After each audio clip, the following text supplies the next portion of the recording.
Yo, what's up everybody? Once again, it's Brand Man Sean, and this video is brought to you by BrandManNetwork.com because I signed myself. Check the shirt. Anyway, look, man, I had an original topic I wanted to talk about in this video. I decided to do a own separate long video on it, but it's really important because artists don't realize how they're being used to scam other artists.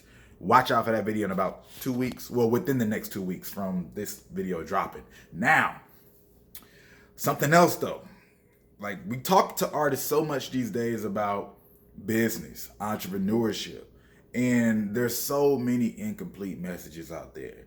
So I want people to realize, once again, the goal should not be for you to listen to these single messages and go with that, right? The goal is not for you to hear, oh, be independent and just do that just because somebody told you to, or sign with a label and just do that because somebody told you to. The goal is for you to be able to think through things and understand the benefits that come through it. If someone's saying be independent, they're saying it because they think there's certain benefits that come with it. Now, well, the wise person who's saying it, but the wise person who's going the other way and means well is saying go the other way with a certain type of thing that they think is related to it. Now, let me explain what I mean.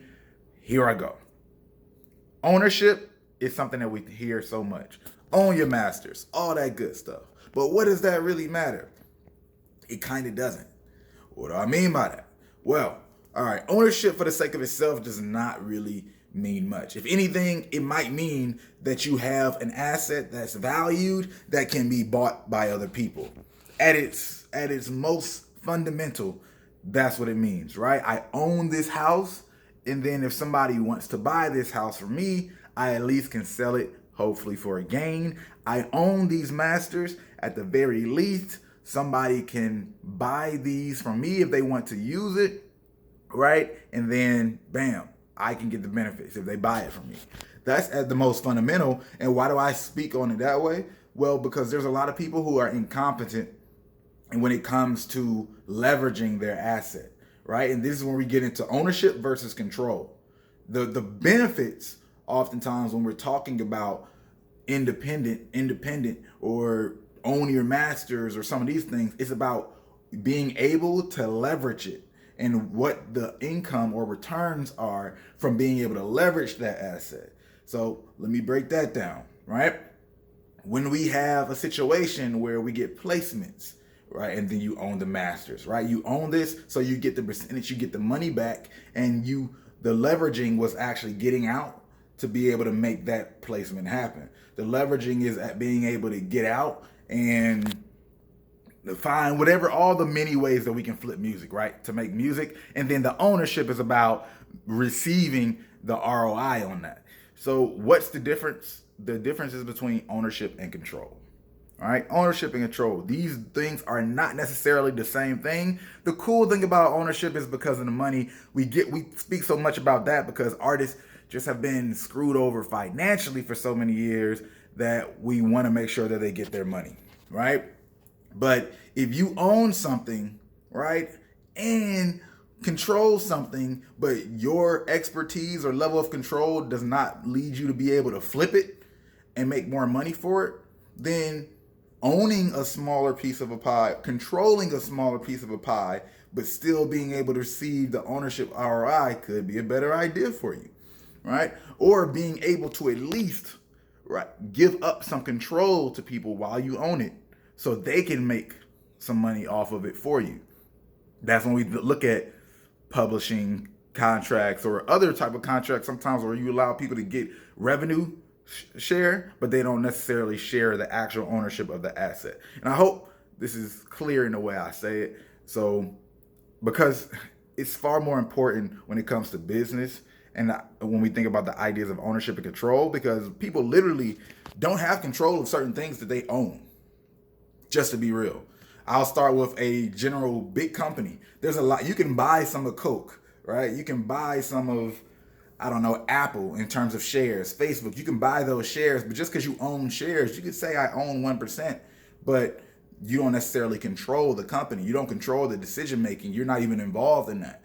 But I know some people think, oh man, well, duh, but if you have like 50% or 51% in the company, then you own. No, control is not all about how much of a company you own. There's people who have a majority share, or they're the biggest shareholder, single shareholder in a company, and they don't have control because they don't have voting rights, right? And that's a whole nother side of the game, right? You control, so you get the financial gain, right? If the money gets made because you have the ownership. That's what that leads back to. And it's more about financial,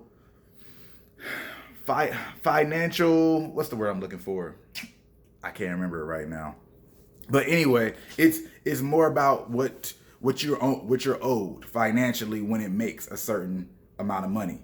But the control part is how decisions get to be made, right? A control part allows people to do things that you might not even want to do with the actual company, even though you own more of it. But the voting rights might be split up in a completely different way, right? There's so many different nuances and things that people don't realize. And I just say this because I want this to be a starter conversation for artists to realize that just owning your masters is not the end all be all, right? Or just owning anything in business is not the end all be all. It's really about how that thing can be leveraged, right? And what that control of that asset looks like. And that's all about how it gets leveraged. So if you're, just because you control it, the best decision you can make as a controller sometimes is releasing control to somebody else who might be able to make better decisions with it to bring in more. We can break down that in another conversation. I hope that's enough just for you to ask questions in the comments, and then we can answer questions in the comments. I can give you my perspective on things in the comments, but just know that it's an incomplete conversation, right? And it sounds so close. It sounds like it's the same thing, and just because you have ownership, you have control, or if just because you have control, you have ownership, and people tend to think that ownership is better than control. Not necessarily so. I'm just telling you, not necessarily so.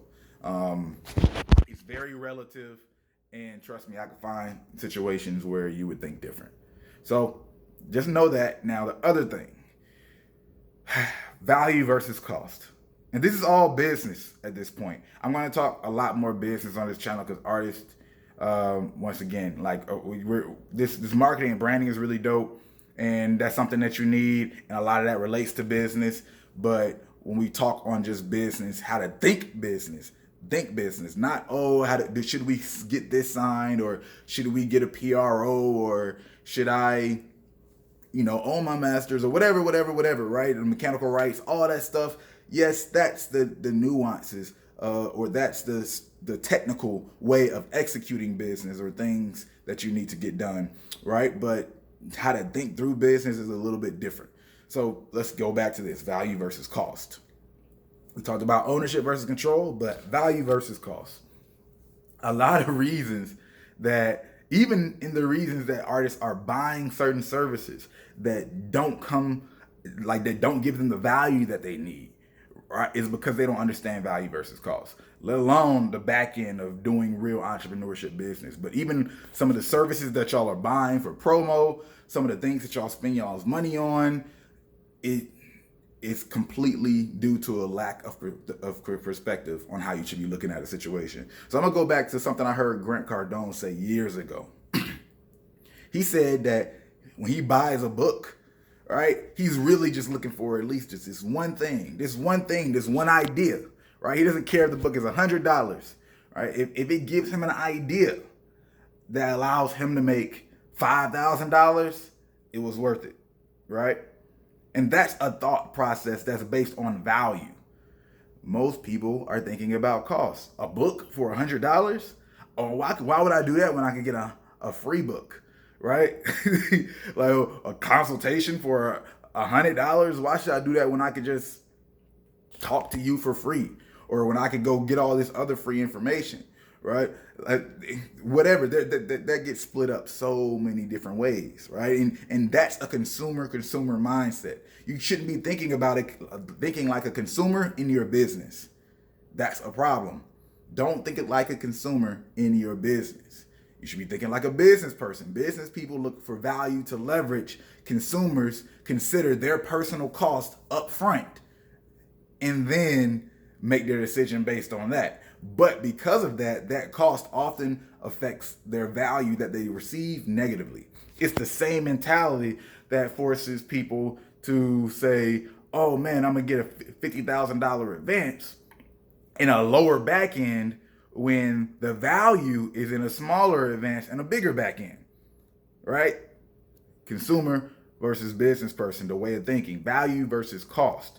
You should be looking for the value and being able to gauge that. That's what you should be looking for. The cost, remember, up front, it doesn't matter what the cost is up front if you're going to get more back. No matter what the cost is. If I only had $1,000 in my bank account and I find something that cost $1,000, but I truly think in like my intuition, my experience, whatever tells me that I'm going to get $5,000 back, then I'm gonna do it, right? Why? Because I'm looking for the value, not the cost. That cost might hurt because that's all I got, but the decision is gonna bring me that money back. So if I say you can play me in basketball, or you know what? If I say I can spend, you can play LeBron James in basketball, right? And all it costs you is $20 if you beat LeBron James in a one-on-one game in basketball, going to 10, just fair, straight up, right? If you beat him in basketball, it costs $20 to play him. If you beat him in basketball, you'll win $10,000. Would you do it? $20. It would be cool to say I play LeBron James anyway, but $20 to say I played him and didn't have the chance at 10,000. Hey, what the heck? I might do that. Cool. But if I say it cost you $2,000 to play this 3-year-old in basketball, dude barely has any coordination, right? And if you beat this guy for $2,000, you get $500. Which one makes more sense value-wise?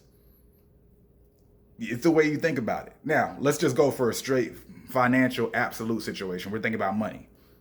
In the LeBron James situation, you lose $20. Like, you're not going to beat LeBron James in a game to 10 basketball. Even it costs you $20, whatever. But $2,000, you spent that, you get $500 back. That's a higher value. $2,000 might hurt your pocket a little bit more. You might have to go skimp that up, but an investment in ROI, because you're probably going to be the 5-year-old. If you can't, no, what did I say? 3-year-old. If you can't be a little kid with no coordination in basketball, I mean, such is life. I know some people don't have any athleticism, but I'm assuming you would beat that little kid, right? So that's a higher value return on that situation, even though it's a higher upfront cost. Now, there's another way to think about value, though. In a LeBron James situation, the value of just being able to tell LeBron James, say you would play LeBron James in basketball, might be valuable enough, or even score 1 point possibly on LeBron James in basketball. That's a different way of looking at it. That might be value enough for you in a situation. So there's different ways of interpreting value too that can affect the way you look at even things like control and ownership, and all that stuff is dependent. This is a long video, so I'm not going to go too much deeper into these things, but these are concepts that I think people should at least start to think about and truly apply, because there's too many artists looking at their business from a consumer perspective, right? And it doesn't play out well. I'll leave it at that. As always, this video is brought to you by BrandmanNetwork.com, because aside myself, we help artists develop their brands, build their fan base, and get infrastructure in place for them to make better decisions when it comes to this stuff right here: their music, their career, their business. If you like this video, go ahead and hit the like button. If you like, you might as well share. And if you're not subscribed, you know what to do. Hit that subscribe button. Bow.